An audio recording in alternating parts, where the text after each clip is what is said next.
पहला अरेस्ट दिल्ली के मुख्यमंत्री अरविंद केजरीवाल का भाजपा की एजेंसियां करने जा रही हैं।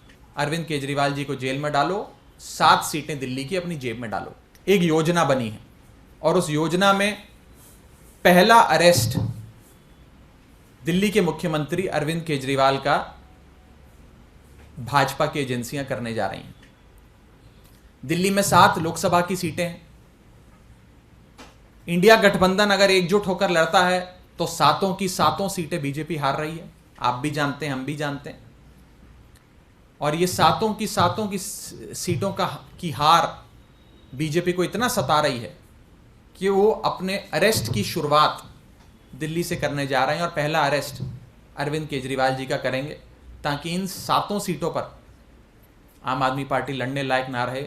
जब नेता ही नहीं होगा तो पार्टी कैसे चुनाव लड़ेगी। और अरविंद केजरीवाल जी को जेल में डालो, 7 सीटें दिल्ली की अपनी जेब में डालो। ये भाजपा का लक्ष्य है। इसके बाद ये लोग अगला अरेस्ट जो करने जा रहे हैं वो एक ऐसे राज्य का है जिसमें 14 सीटें आती हैं। 14 की 14 लोकसभा सीटों पर भाजपा की हालत खराब है।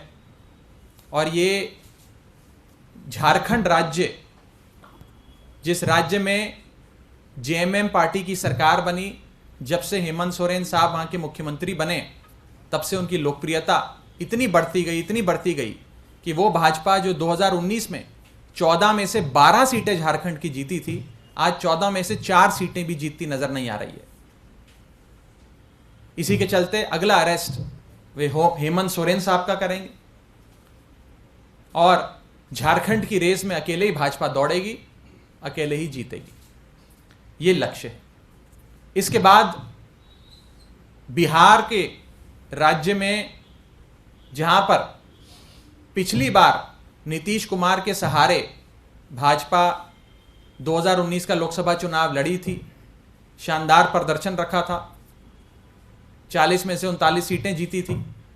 उस राज्य में जब से नीतीश कुमार जी ने उनका दामन छोड़ा और आरजेडी और जेडीयू ने मिलकर सरकार बनाई, तभी से ये योजना बन गई कि आरजेडी की टॉप लीडरशिप जो है उसे पकड़ के जेल में डालो। इसी श्रृंखला में अगला अरेस्ट आरजेडी के नेता तेजस्वी यादव का हो सकता है, ताकि आरजेडी पूरी तरीके से बैठ जाए और बिहार में चुनाव लड़ने लायक ना रहे। रेस में अकेले भाजपा दौड़ेगी, अकेले जीत जाएगी। इसके बाद अगला राज्य जहां पर भाजपा की एजेंसियां अपनी दस्तक देने वाली हैं वो है वेस्ट बंगाल। बंगाल वो राज्य जहां पर भाजपा ने पूरे दमखम से राज्य का चुनाव लड़ा, विधानसभा का चुनाव लड़ा, खूब पैसा भी खर्चा, समय भी लगाया, नेताओं को, बड़े से बड़े नेताओं को उतारा, लेकिन कुछ खास नहीं बना। और ममता बनर्जी की तृणमूल कांग्रेस बेहतरीन मार्जिन के साथ विधानसभा की सीटें जीती और अपनी सरकार बनाई। तो वे समझ गए कि बंगाल में ममता बनर्जी को हराना मुश्किल है। हराना मुश्किल है तो एक ही उपाय है, ममता बनर्जी और अभिषेक बनर्जी को पकड़ के जेल में डालो। अगर उन्हें जेल में डाल देंगे तो बंगाल में हमारे लिए राह आसान हो जाएगी। अकेले रेस में भाजपा दौड़ेगी, अकेले रेस में भाजपा जीत जाएगी।